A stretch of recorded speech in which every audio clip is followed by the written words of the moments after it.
Hello, I'm Gemma Ware in London. And I'm Dan Marino in San Francisco. Welcome to the Conversation Weekly.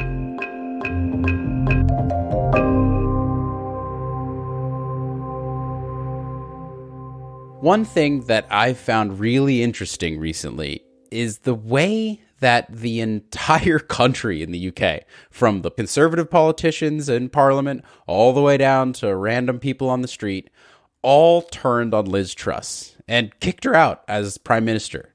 Because that could just never happen in the United States. You could never get such unified support against a person.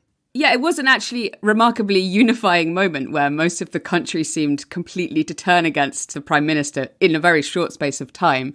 We're obviously not alien to polarisation here, though, in the UK. We've just had Brexit. It's still a very divisive issue.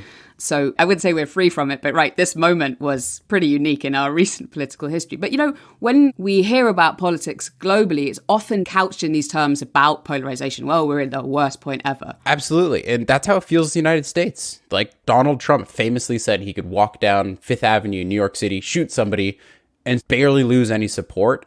And there's a certain grain of truth to that.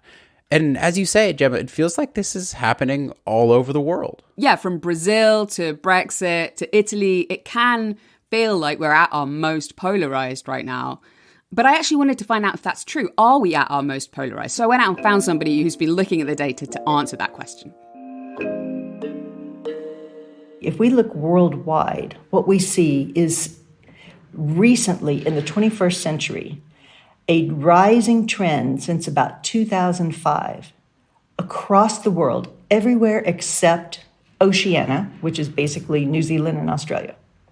Every other region is rising in this polarization.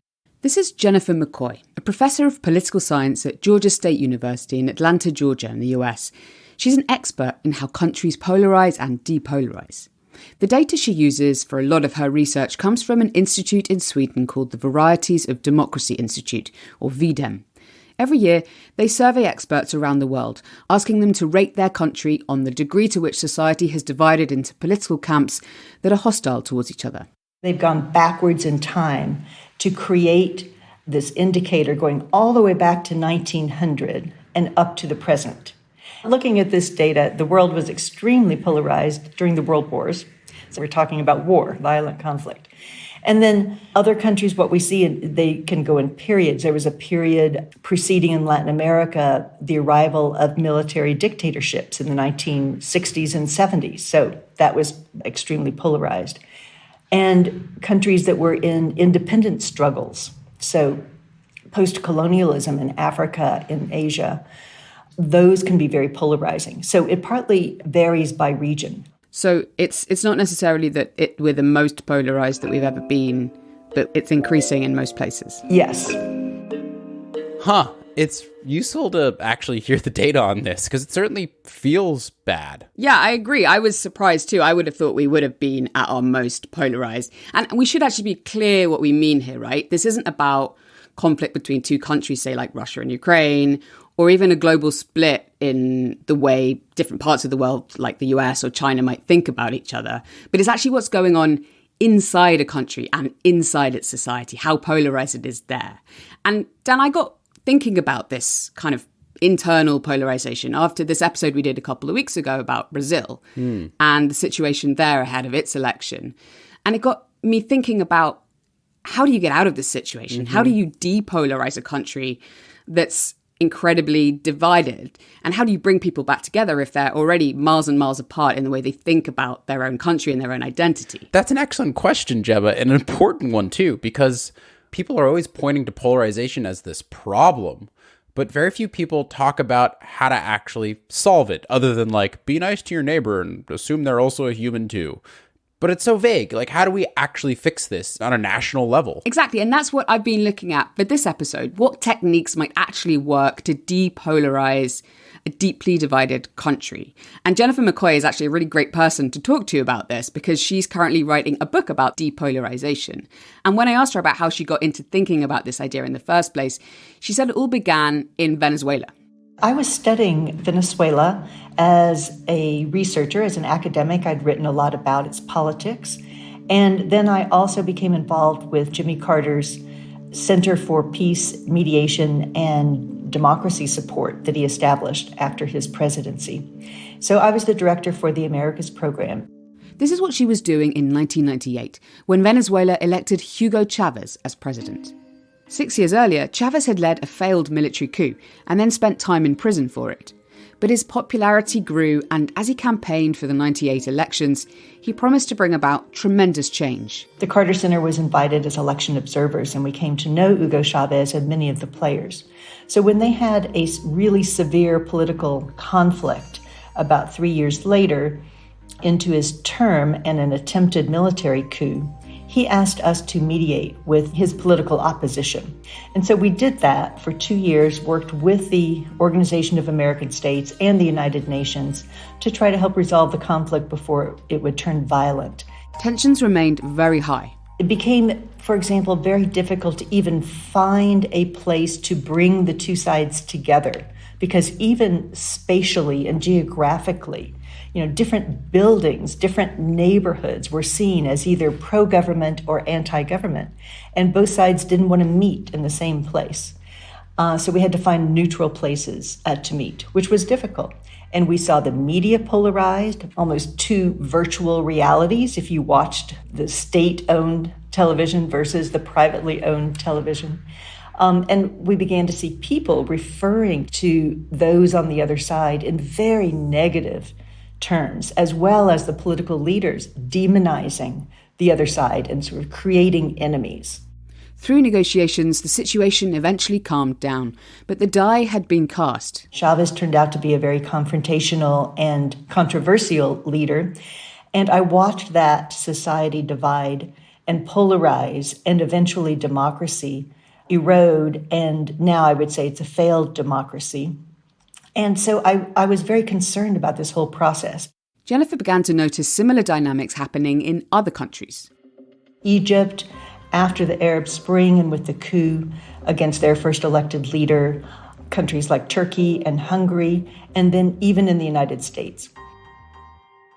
So I started the research project diagnosing the problem, and with a group of international scholars, we found very similar dynamics across these countries on how polarization works and how it harms democracy.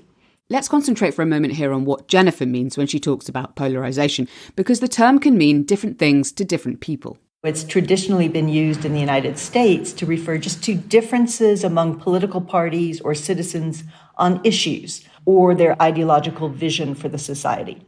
More recently, it's been used to measure what is called affective polarization, which is basically how much do voters dislike other parties or candidates. Affective polarisation is a concept used by political psychologists to track the intensity of animosity that people feel towards those who support a different political party to them, and the bias they feel towards those who support the same party.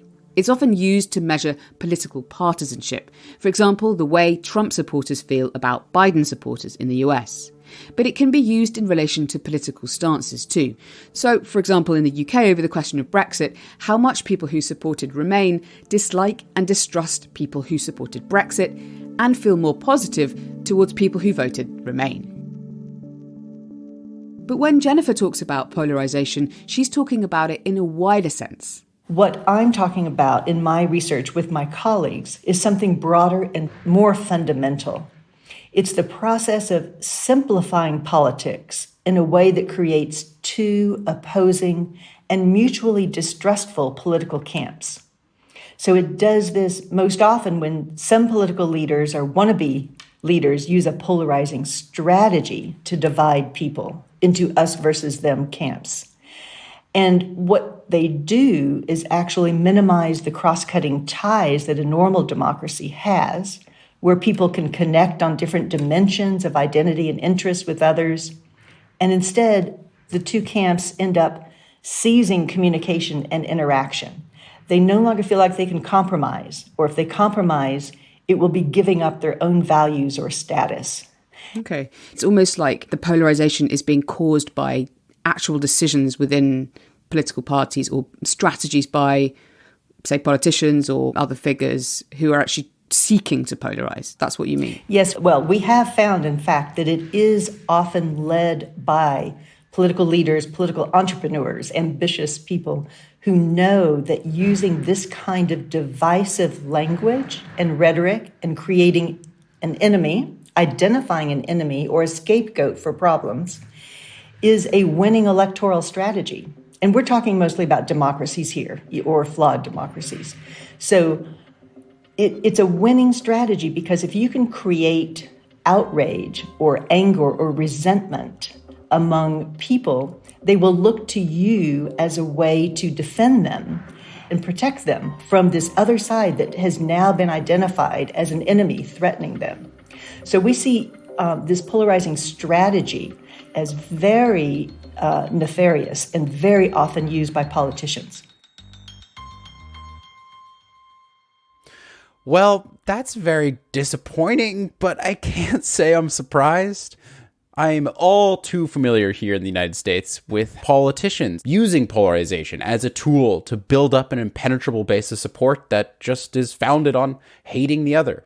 Yeah, and it's definitely not unique to the United States, right? It's happening in Europe, it's happening in Asia, it's happening in Africa, this kind of stoking of hatred of the other group. But we should stress it's not just about left versus right. It's actually much, much broader than that. Divisions in society can be caused by a whole range of things, whether it's about identity politics and religious belief or immigration or your views on particular social issues, say like abortion in the US. So it isn't just I'm on the left and you're on the right, and that's why we hate each other. Of course. But no matter what the actual spectrum of division we're talking about here, none of it's very good for democracy, I got to imagine. No, exactly. And Jennifer's actually come up with a term called pernicious polarization that she's used to try and quantify just how dangerous it is for democracy. We call it pernicious because it has pernicious consequences for democracy. And it is basically when there's been some kind of political strategy dividing a society. And what happens then is through this divisive language, demonizing, people become suspicious, distrust the other side, have negative opinions about them, see the other side as dishonest or lazy or traitorous to the country, disloyal to the country. So you have mutual perceptions of existential threat. If we let that group and that political group into power or let them stay in power, they are threatening my way of life or they're threatening our national identity.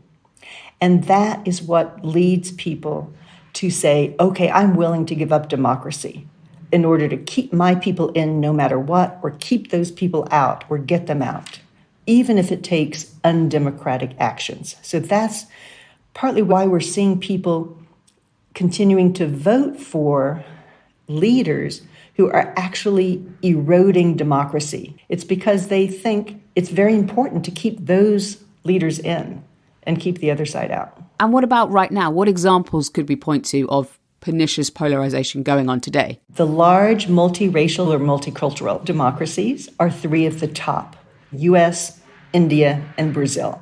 Is there a reason for that this is happening in multicultural places? Are multiculturalism more likely to be polarized? It's not necessarily the case. So the Philippines has a number of different ethnic groups. They don't meet this measure of polarization, even though they have had what we think is a very controversial leader. The society was actually very supportive of Duterte. Rodrigo Duterte was president of the Philippines from 2016 until June this year. But in these three large democracies, first, they're all federal societies, and so they have state levels and kind of regional and state interest and leaders, and then you have the national level. So there's some contestation over the powers of each and how they're going to interrelate. But also in the US, I would say it's changing demographics. And so people are hearing all the time, we're becoming a majority-minority country. That is, whites will no longer be the majority racial group by 2040 or 2050. And when people hear that, they may feel threatened. In India, it's interesting because it's not that there's been that much demographic change, but again, it became a polarizing strategy of one leader, Modi, the current leader, and his party that had an ideology of Hindu nationalism. And that has been used with political rhetoric to create this conflict between Hindus and Muslims. Well, I find this to be an interesting point here, Gemma. The fact that not all multicultural societies are, by definition, divided and polarized, but that when there is a tendency towards polarization, and this happens in a multicultural society, there's kind of a feedback loop there almost. They play off of each other in a potentially dangerous way. Yeah, and in a multicultural society, that's where political rhetoric has a really important part to play, because it's actually used by politicians, leaders, to exacerbate and emphasize that difference between groups. And then you get to a point where people from one group just want to avoid talking or interacting with people from the other identity altogether. And that's where it becomes really pernicious, as Jennifer would say. And this idea of being bad or dangerous for democracy, that's the bigger point here, right? For democracy to work, people need to talk to each other and have faith that the other group is working in good faith. They've got to understand the other view if they're going to arrive at compromise. Exactly. That is what a functioning democracy should be about, compromising. We're all citizens of the same place. And if we can't do that, it just creates even more polarization. And I've actually been speaking to somebody else, a philosopher called Robert Talisse, who's really worried about that question of how dangerous this polarization is for democracy. My name is Robert Talisse. I'm a professor of philosophy and political science at Vanderbilt University in Nashville, Tennessee, in the States. Robert had always been interested in how democracies can fail, but he began to focus on polarization in 2016, when Donald Trump beat Hillary Clinton to the US presidency. I had a conversation with a friend who was preparing for Thanksgiving dinner, and her family was being invited to her house for Thanksgiving dinner for the first time that she was hosting it. And she was really worried that Thanksgiving dinner would be a catastrophe because of the political divisions in her family. And I said to my friend, I said, look, couldn't you just send an email out to all the people who are coming that just says something like, we're getting together for Thanksgiving. The point of Thanksgiving is to, see each other after a year and reconnect with family and friends. And maybe we're just not getting together to talk about politics. So why don't you just say we're getting together for something else? And she confessed to finding the very idea very puzzling.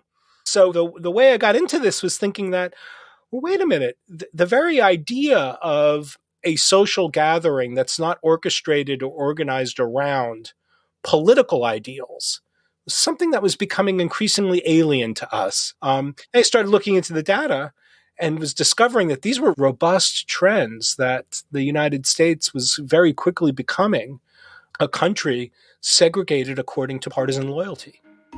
Robert has written about what he calls two distinct types of polarization. The first is political polarization. So a democratic society is heavily polarized in this sense of the term when the opposed coalitions or camps are so far divided along ideological lines that there's no common ground between them, or the common ground between them falls out. This is dangerous for democracy because it reduces the room for compromise. But it's a second type of polarization that Robert thinks is even more dangerous. And this is what happens within groups of people who are in the same political or ideological camp. He calls this belief polarization. Belief polarization is a cognitive phenomenon that besets members of like-minded groups as they interact with their cohort, with their allies. Members of like-minded groups tend to adopt increasingly extreme versions of the commitments that make them a like-minded group. They become more confident in their truth. They become more dismissive of any countervailing evidence. They become less willing to listen to dissenting voices. And importantly, they become more internally conformist. That is, once we become a more extreme coalition of like-minded folks, we also become more invested in remaining a like-minded group, which means that belief-polarized coalitions become less tolerant of disagreement within the group. This can lead people to dismiss the views of their own allies. Because we start seeing them as people upon whom to impose pressures to conform with the group, right? We become less willing to admit that some forms of dissent are possible among allies. And so what happens to political coalitions when they are belief polarized is they begin expelling members, and they develop pretty robust litmus tests for authentic membership in the group. Robert gives a recent example of this happening to Liz Cheney. She's the daughter of former US Vice President Dick Cheney and a prominent Republican member of Congress. She's an enthusiastic supporter legislatively of all of the Republican items that Trump ran on, but remains a critic of Trump and has been labeled a rhino, Republican in name only, ousted from a leadership position within the party, and replaced by somebody who has a far less loyal to Trump voting record, but is willing to say that the 2020 election was stolen. Liz Cheney seems like a really poignant example of this idea we've been talking about here, Gemma. Just the other day, actually, she announced that she's going to be campaigning for a Democrat, which is kind of crazy because from a policy and ideological standpoint, like, she's a Republican. But because she doesn't support Trump, the rest of the Republican Party, which has been drummed up in this intense fervor of supporting Trump, they have kicked her out and will not accept her. Yeah, and it's actually a really good example of what Robert's talking about here with this belief polarization, where you've got intolerance of dissent within a group that pushes people who want to compromise, or at least willing to think about compromising, out of that group and makes it even more extreme and then creates even more animosity. Okay, so we've got this problem laid out. There's a few different reasons that polarization happens and how it becomes more extreme, but talk to me about some solutions here, Gemma. How do we get people to back off this ledge, come down from this extreme animosity towards the other group? And I'm wondering, are there any countries that have actually managed to successfully reduce polarization? Because I can't even fathom that from where we are right now in the States. Well, yes, there are actually. And that's what Jennifer McCoy, who we heard from earlier, is looking at in her own research.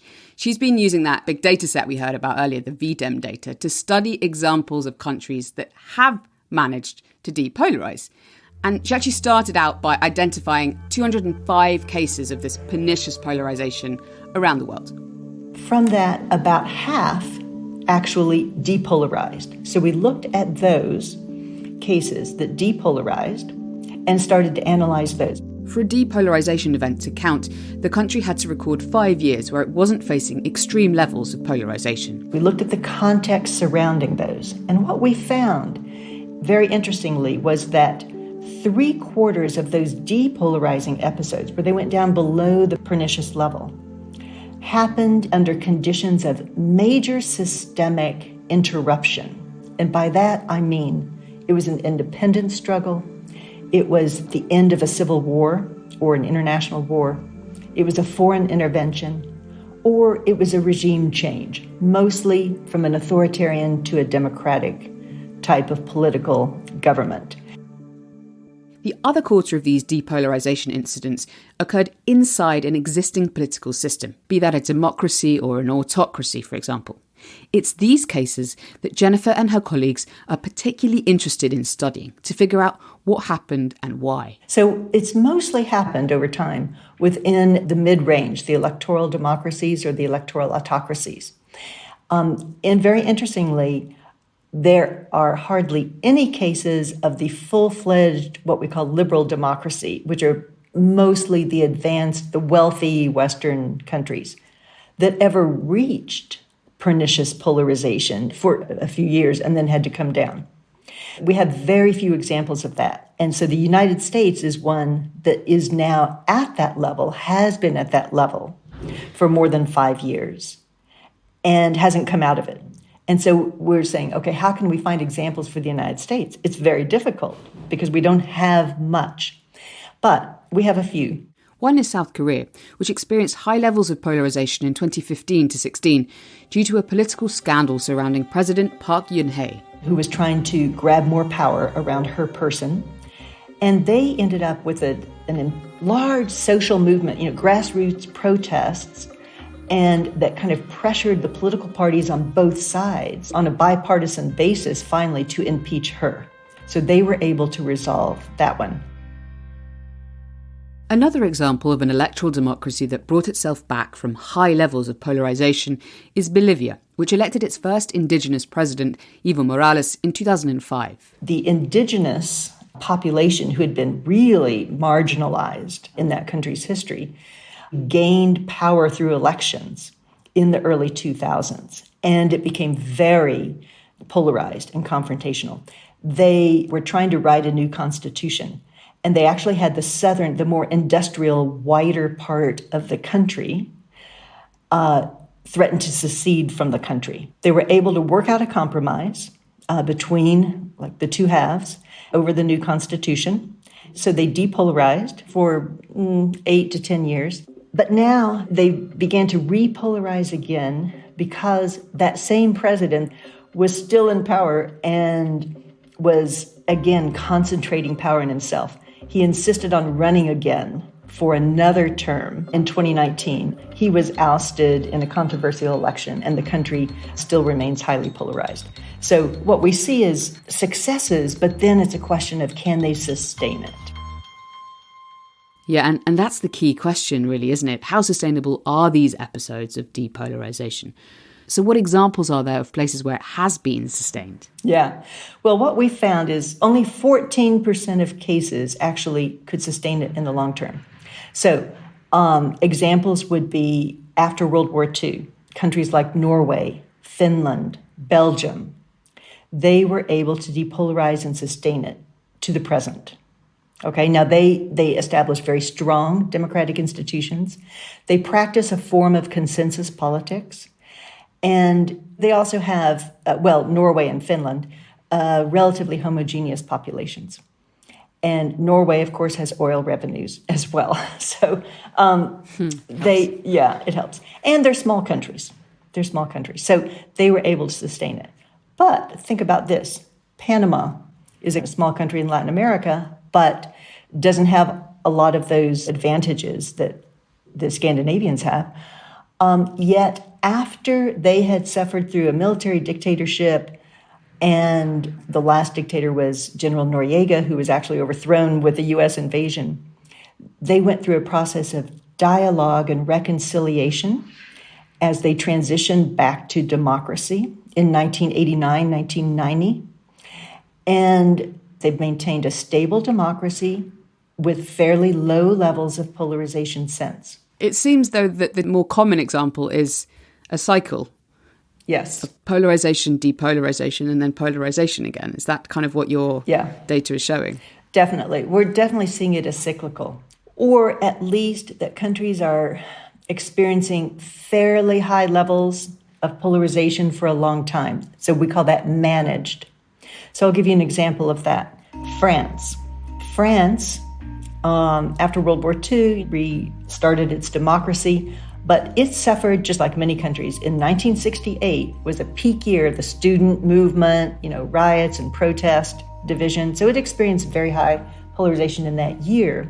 But they were able, through a political agreement, to manage it, to bring it down below the pernicious levels fairly quickly.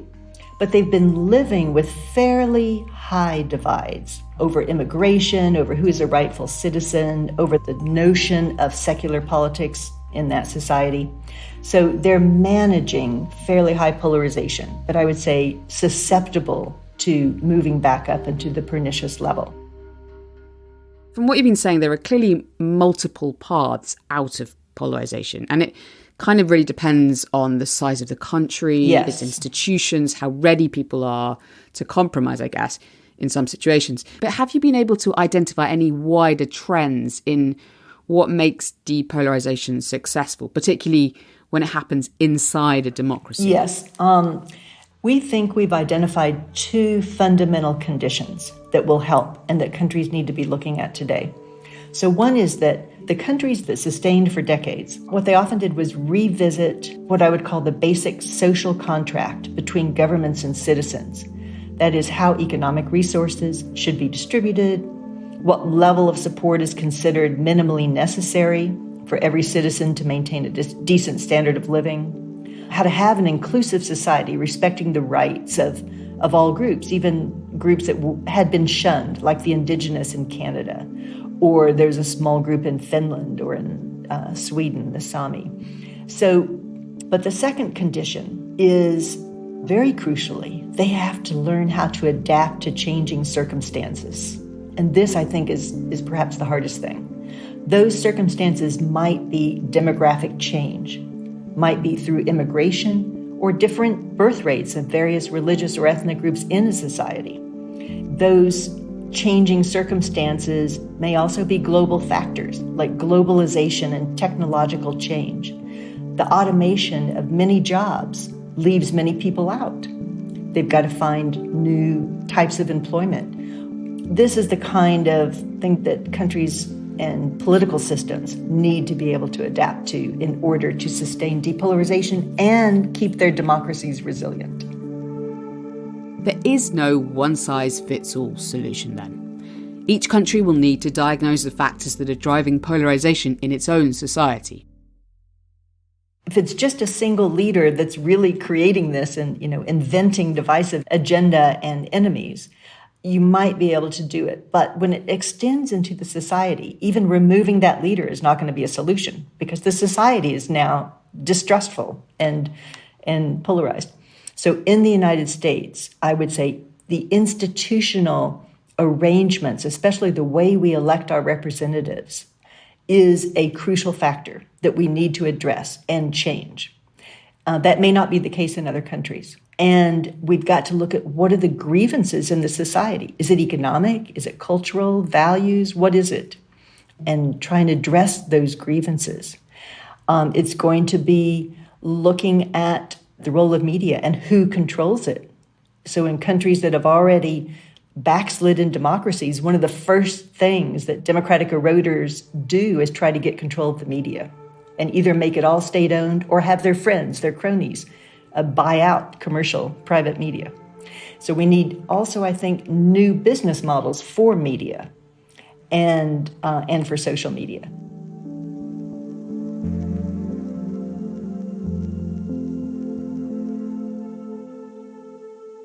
What Jennifer is saying here makes a lot of sense now that I hear it.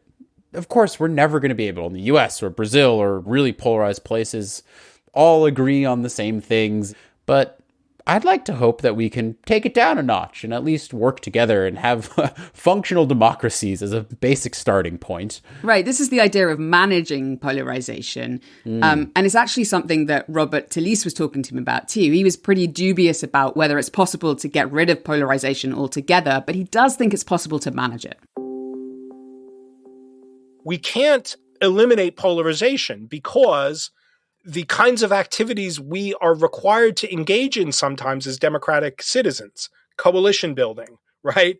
Getting together with political allies to talk about strategies for advancing justice as we see it, talking with people with whom we agree about political policies. These are activities that are sort of central to democracy. They're also the kinds of activities that expose us to belief polarization.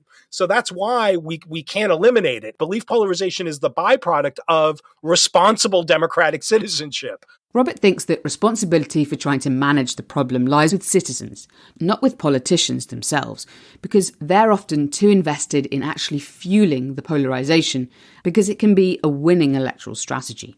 So what can people, citizens, do? Two things, says Robert. One is I think that we have to reclaim and forge social spaces in our everyday lives that are not constructed around partisan identity. So in the States, just to give you some examples, the chances that the person behind you online at Starbucks in the morning to buy coffee is a conservative voter are extremely low, right? Coffee shops skew, right? The Dunkin' Donuts is where the conservative voters buy their coffee, by the way. Now, that's not itself a problem, but what it means is that our social lives are segregated according to partisan allegiance. I think we need to break that. I think that we need to find things to do together where we're not holding our tongues, but we're engaging in things together where we recognize that the point of the engagement is not political solidarity. It's something else. I gave talks about this stuff, when a book I wrote called Overdoing Democracy came out, and people would say, like, what kind of thing is that? I'd say, I don't know, like volunteer to pick up litter from the park. And the response I got in one such a talk from a non-academic was, picking up litter is a liberal thing to do. And I said, you're probably right. I said, but that shows how deeply embedded. Yeah. So we need to figure out things to do together where politics is not suppressed, but simply beside the point. The second idea Robert has might seem to contradict this, but it's about doing the work on your own. The idea that politics sometimes requires a kind of quiet reflection, thinking outside of the presence of your allies and your foes, that opportunities for a kind of solitary reflection on politics have dwindled in the United States. We're constantly inundated with messages from allies or foes alike, from trolls or from people who are saying, retweet if you agree. Democracy requires an active, participating citizenry. Would not deny that. But democracy also needs citizens to be reflective, to be thoughtful.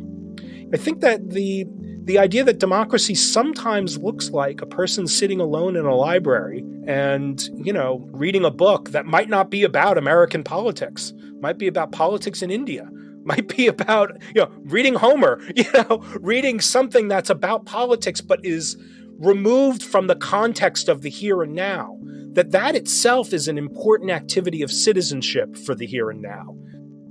So it's both being kind of with others and finding a communal space that isn't political, but also spending time by yourself and doing that individual work and educating yourself and thinking. That's exactly right. Good democratic citizenship requires that we sometimes do non-political things with others, but it also requires that we sometimes do political things all by ourselves.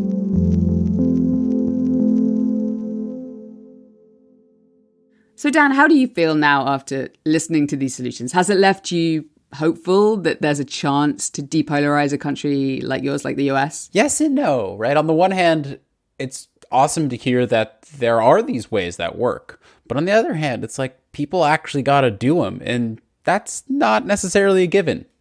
Yeah, and the alternative is what Jennifer was talking about, which really struck me, was that, the most common way of depolarization happening in one of these countries she's studying is a revolution, a conflict, a war. But actually, inside a democracy, we don't want that to happen. We don't want to have violence. We want to find another solution. And I guess there's a hopeful and somewhat cheesy point to end on here is that the solution lies within the people, the population, right? It is an actions taken by the people to prevent the leaders who are trying to manipulate polarization for power and personal gain. It's like, don't let them do that. We can solve this problem ourselves. And that's kind of hopeful.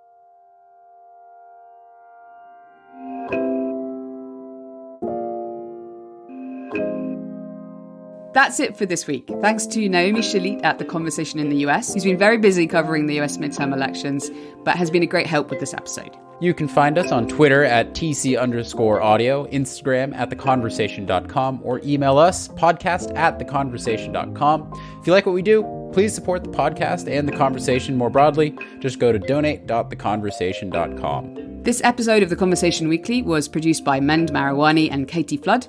Sound design was by Eloise Stevens, and our theme music is by Neeta Sarl. Stephen Khan is our global executive editor. Alice Mason runs our social media, and Soraya Nandi does our transcripts. I'm Gemma Ware, the show's executive producer. And I'm Dan Reno. Thanks so much for listening, everyone.